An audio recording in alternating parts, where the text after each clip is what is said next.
Όταν το επίθετο φανερώνει ότι ένα όν έχει μια ιδιότητα ή ποιότητα σε βαθμό ανώτερο συγκριτικά προς ένα άλλο ή προς πολλά άλλα που λογαρίζονται σαν ένα.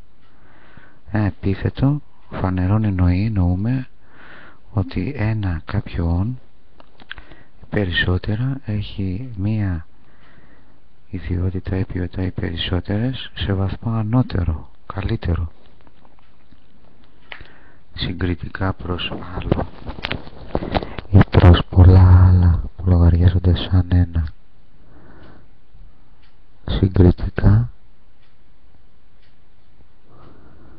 Συγκριτικά προς ένα άλλο,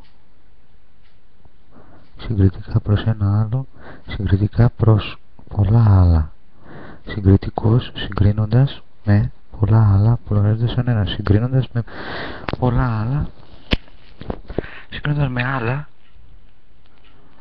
που λογαριάζονται, εννοούνται σαν ένα ως ένα ή περισσότερα. Δεν το καταλαβαίνω αυτό. Μπορεί να γίνει σύγκριση με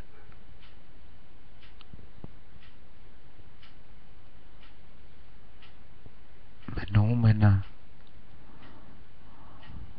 περισσότερα του ενός, με νοήματα περισσότερα του ενός. Ένα νόημα να συγκριθεί με περισσότερα νοήματα. Μάλλον είναι λάθος ή εγώ δεν το καταλαβαίνω.